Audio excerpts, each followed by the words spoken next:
Hello students and welcome to the class of information technology. In the series of database management system, today we will discuss about the perform operations on table. So let us start and see what are the commands in SQL to perform the operations on table.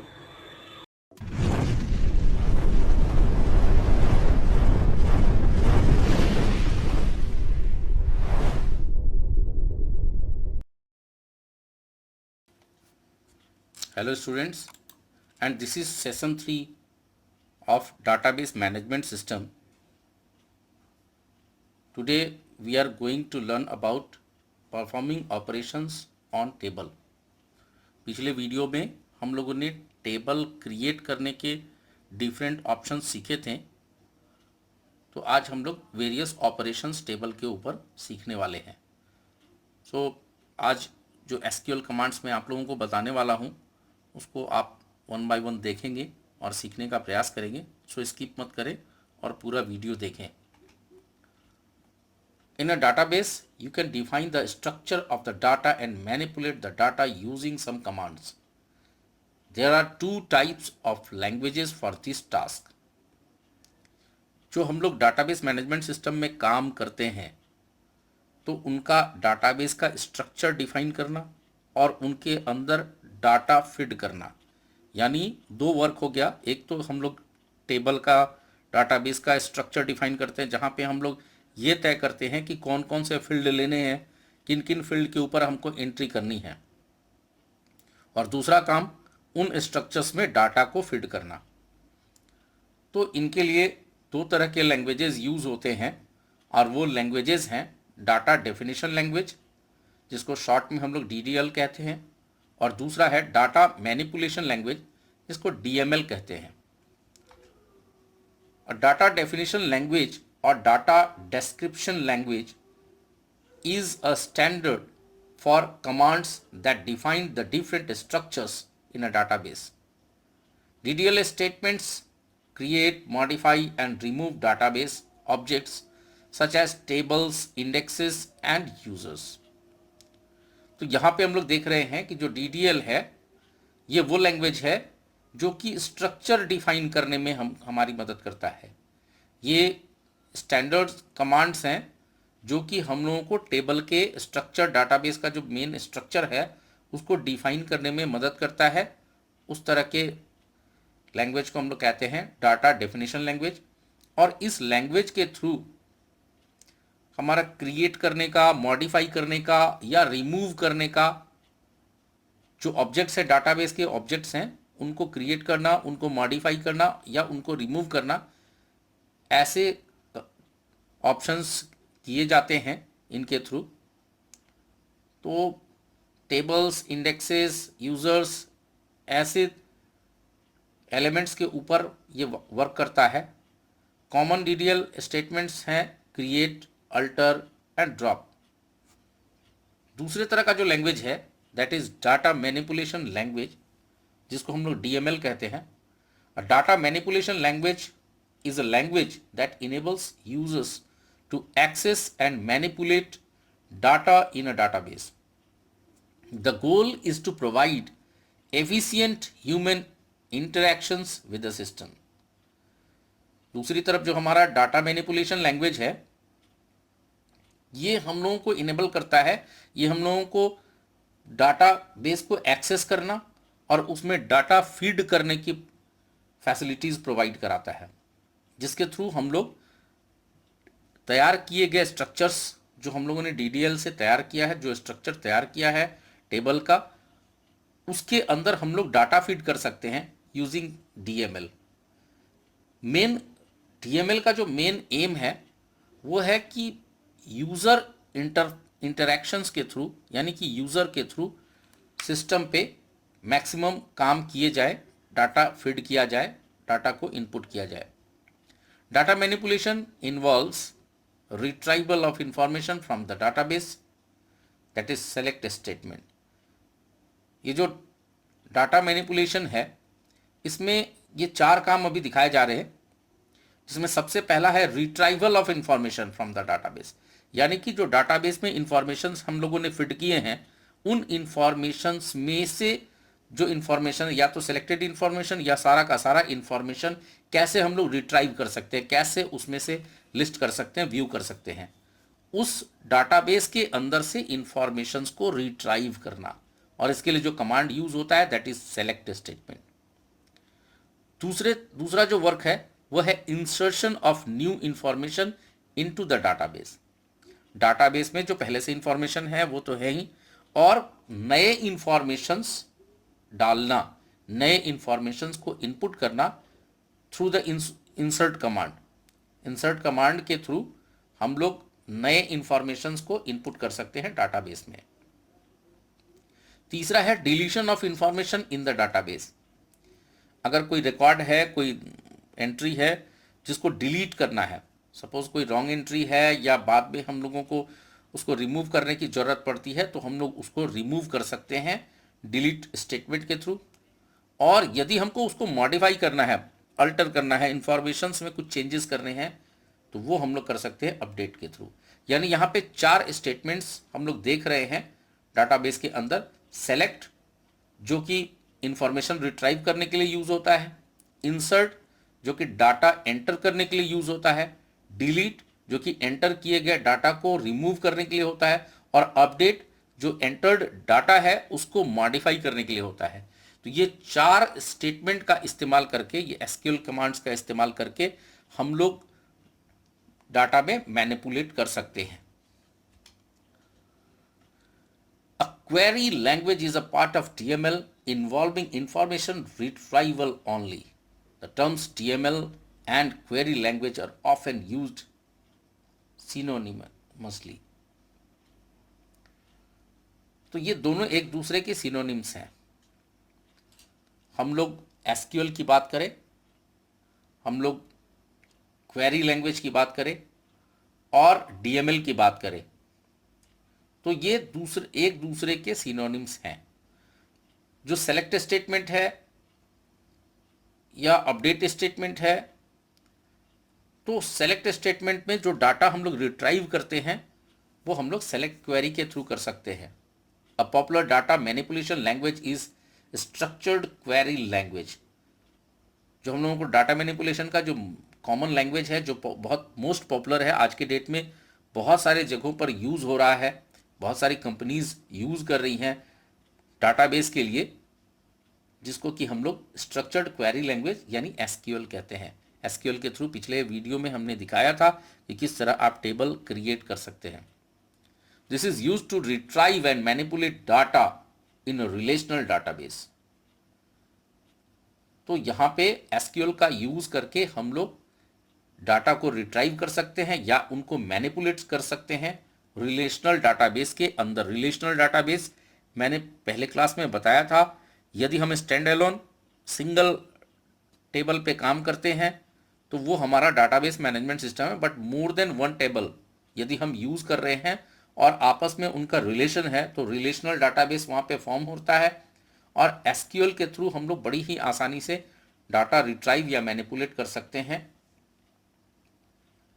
Other forms of DML are those used by IMS, DLI, CordaSil databases such as IDMS and others. कुछ और भी DML languages हैं जो कि use होते हैं। Data manipulation language comprises the SQL data change statement which modify stored data but not the schema or database objects.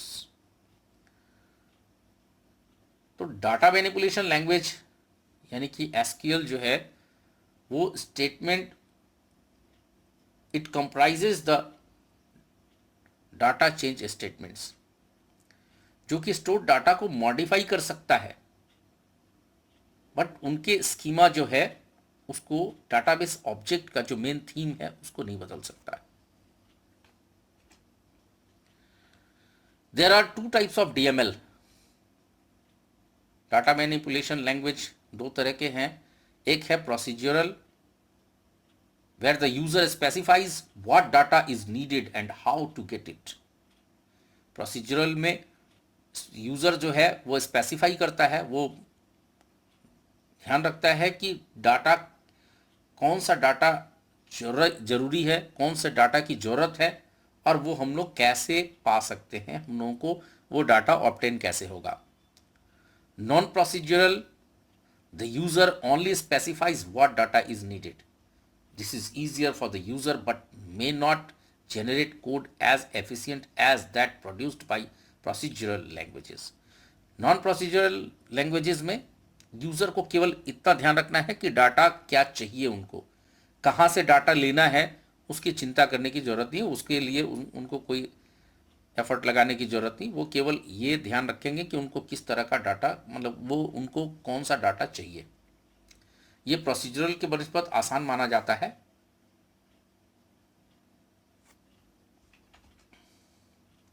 कुछ statements जो हम लोग आज सीखने वाले हैं और हम लोग उसको डाटाबेस में यूज़ करके देखने वाले हैं, जैसे सबसे पहला है इंसर्ट स्टेटमेंट।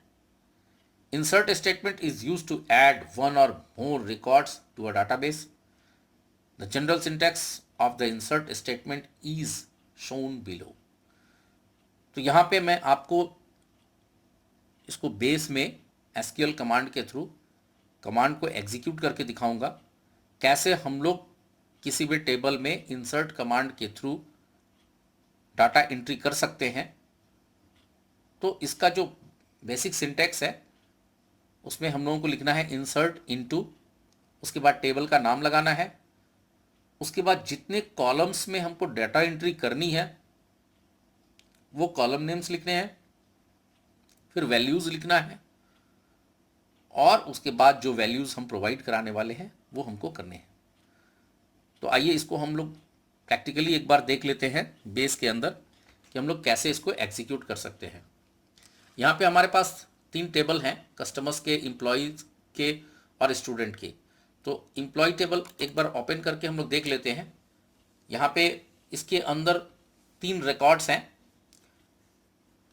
और जो फील्ड्स हैं employee ID, employee name, city और मोबाइल। तो ये इसमें अगर और एक रिकॉर्ड मुझे इंसर्ट करना है तो उसके लिए इंसर्ट कमांड के थ्रू इंसर्ट किए जा सकते हैं। तो सबसे पहले हम लोगों को याद रखना है कि कौन कौन से 4 फील्ड हैं। एम्प्लॉय आईडी है, एम्प्लॉय नेम है, सिटी और मोबाइल है। तो यहाँ पे हम लोग एसक्यूएल कमांड के थ्रू इसको एग्जीक्यूट करने की कोशिश करते हैं। यहाँ पे लिखेंगे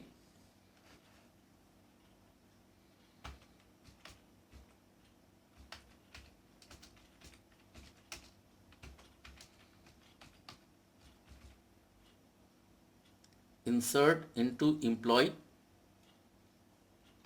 फिर यहाँ पे ब्रैकेट लगाएंगे और कौन कौन से फील्ड हैं।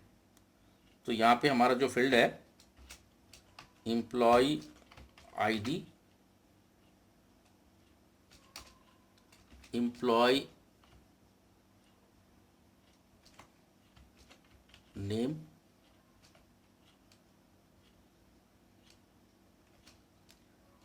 सिटी और mobile.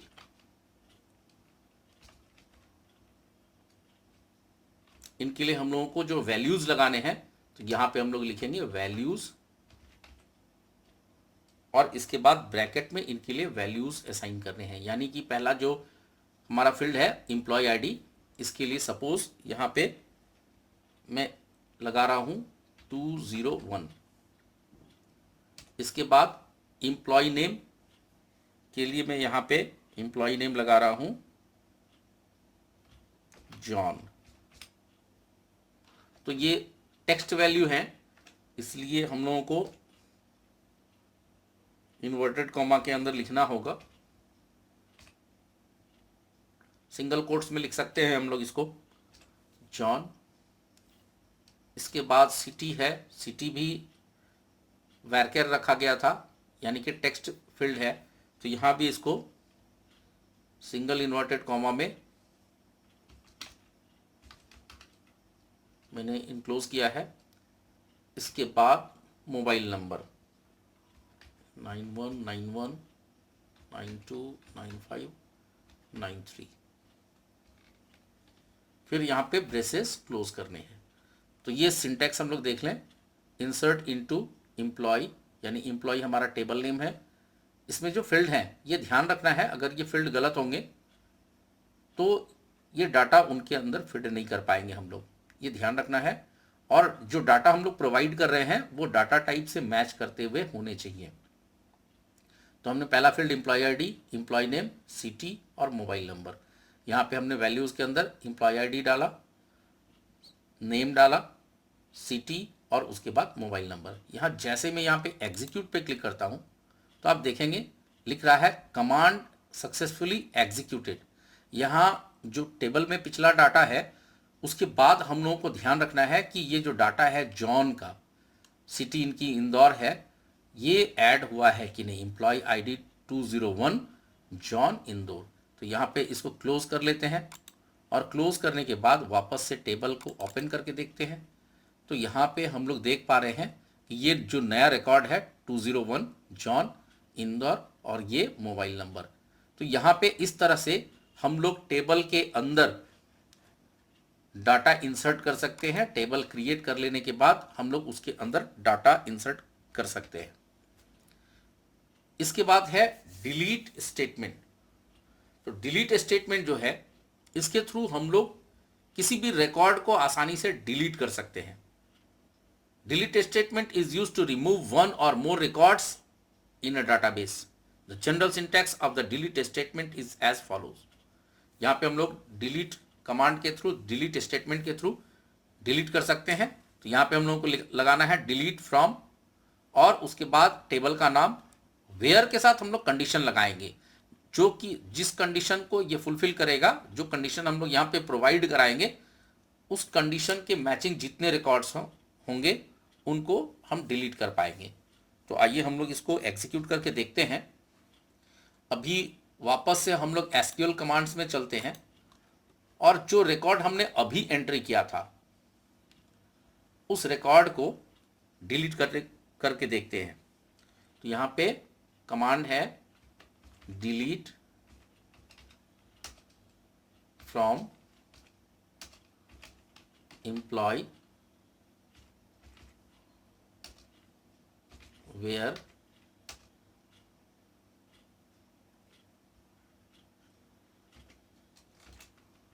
Employ ID equals to 201। हमने यहाँ पे लगाया कि वैसे रिकॉर्ड जिसकी एम्प्लॉय आईडी 201 है उसको डिलीट करना है। डिलीट फ्रॉम टेबल का नाम, वेयर फील्ड का नाम और यहाँ पे उसकी वैल्यू। यहाँ एग्जीक्यूट पे क्लिक करना है। जैसे मैं यहाँ पे एग्जीक्यूट पे क्लिक करता हूँ यहाँ पे आप देखेंगे कमांड सक्सेसफुली एग्जीक्यूटेड। यहाँ पे इसको क्लोज करना है। क्लोज करने के बाद वापस टेबल ओपन करके देखना है यहाँ पे वो फील्ड डिलीट हुआ कि नहीं। तो इस तरह हम लोग फील्ड्स को डिलीट कर सकते हैं आसानी से। यदि मुझे अपडेट करना है, जैसे यहाँ पे जो रिकॉर्ड है जिसकी एम्प्लॉय आईडी 150 है और यहाँ पे अमित लिखा हुआ है, मुझे इसके नेम को चेंज करना है। तो मैं यहाँ पे नेम कैसे चेंज कर सकता हूँ? तो नेम को चेंज करने के लिए यहाँ पे अपडेट कमांड का इस्तेमाल करना पड़ेगा। तो उसको एसक्यूएल के थ्रू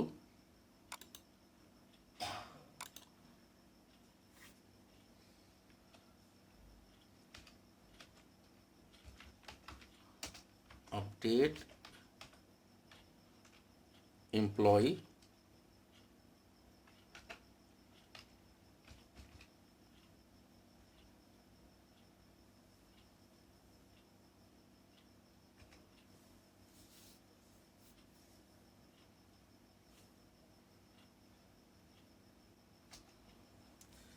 यहाँ पे मुझे नाम चेंज करना है। तो यहाँ set employ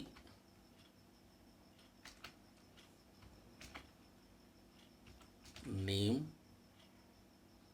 equals to, suppose वहाँ पे अजय दिखा रहा था और मुझे अनिल करना है। Anil where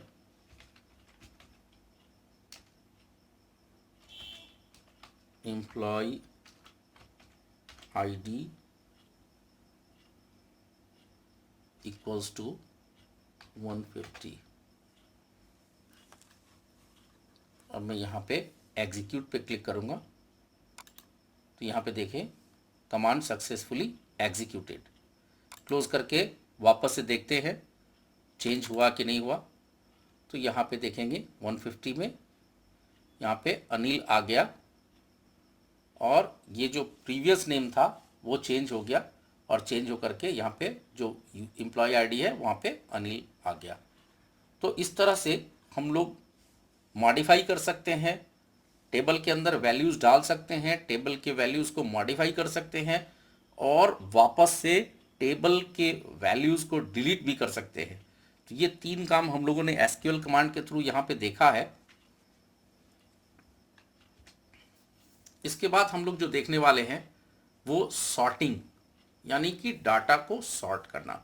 sorting means to arrange the data in either ascending or descending order.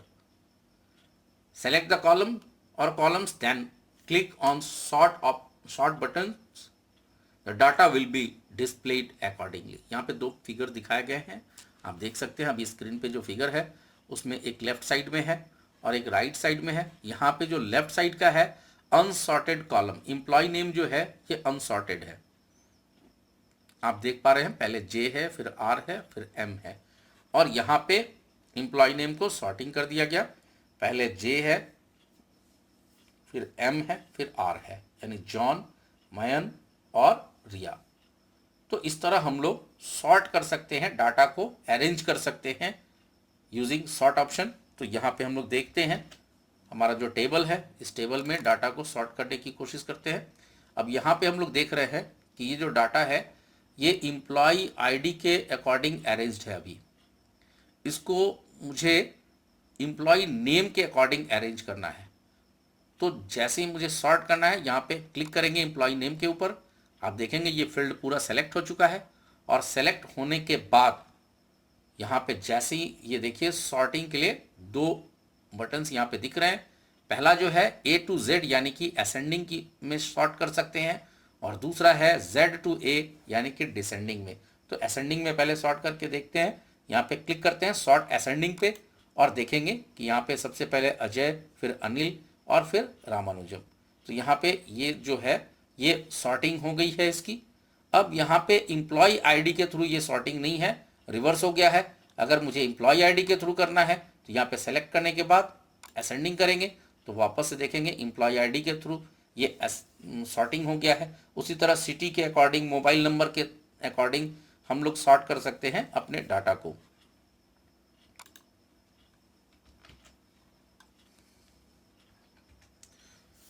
Sorting के बाद जो बात हम लोग करने वाले हैं that is referential integrity. Referential integrity is used to maintain accuracy and consistency of data in a relationship. In base data can be linked between 2 or more tables with the help of primary key and foreign key constants. यहाँ पे हम लोग referential integrity की बात कर रहे हैं और ये रेफरेंशियल इंटीग्रिटी एक्चुअल में वर्क करता है जहाँ पे डाटा के डाटाबेस में रिलेशंस होते हैं, यानी कि relationship between various tables of a database. तो यहाँ पे जो रिलेशनशिप है ये आगे के वीडियो में, जो हमारा अगला वीडियो होगा वो टोटली रिलेशनशिप्स के ऊपर आने वाला है। अगले वीडियो में मैं इस पे डिटेल में चर्चा करने वाला हूँ रिलेशनशिप्स के बारे में। बट फिलहाल इतना समझ लीजिए कि जहाँ पे टेबल्स के रिलेशनशिप्स होते हैं, जहाँ टेबल को हम लोग एक टेबल को दूसरे टेबल से रिलेट करते हैं, वहाँ पे रेफरेंशियल इंटीग्रिटी फॉलो होता है। एक टेबल को दूसरे टेबल से रिलेट करने के लिए हम लोग जानते हैं कि जो हमारे टेबल्स होते हैं उनके फील्ड्स कॉमन होने चाहिए। जो 2 टेबल्स हम लोग आपस में रिलेट करते हैं, जोड़ते हैं, तो ये हमेशा ध्यान रखना है कि वैसे ही टेबल को आपस में रिलेट किए जा सकते हैं जिनके फील्ड्स कॉमन हो। और रिलेशन मेंटेन करने के लिए हमारा जो प्राइमरी की है, जो प्राइमरी की हम लोग लगाते हैं अपने टेबल में, वही फील्ड अगर दूसरे टेबल का प्राइमरी की नहीं होकर के फॉरेन की होता है तो उसके थ्रू भी हम लोग रिलेशनशिप कर सकते हैं। तो रिलेशन जो हम लोग बिल्डअप करेंगे, जो रिलेशनशिप हम लोग क्रिएट करेंगे, उस रिलेशनशिप्स क्रिएट करने के बाद वहाँ पे जो है रेफरेंशियल इंटीग्रिटी फॉलो होता है और रिफरेंशियल इंटीग्रिटी फॉलो होने से हम लोगों को फायदा क्या है वो हम लोग अभी देखेंगे। सबसे पहला है referential integrity helps to avoid, क्या क्या चीजें अवॉइड करने में मदद करती हैं। पहला है adding records to a related table if there is no associated record available in the primary key table.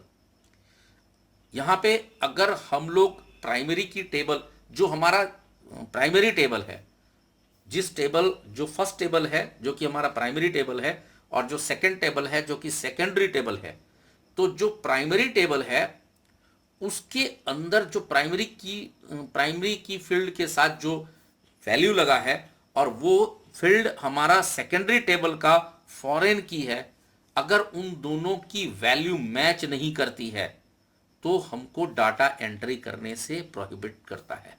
यानी कि जो हमारा प्राइमरी टेबल का प्राइमरी की है उसकी जो वैल्यूज हैं, उनकी वैल्यूज अगर सेकेंडरी टेबल के फॉरेन की वैल्यू से मैच नहीं करता है तो हम लोग रिकॉर्ड्स ऐड नहीं कर सकते हैं, वो हमको प्रोहिबिट करता है।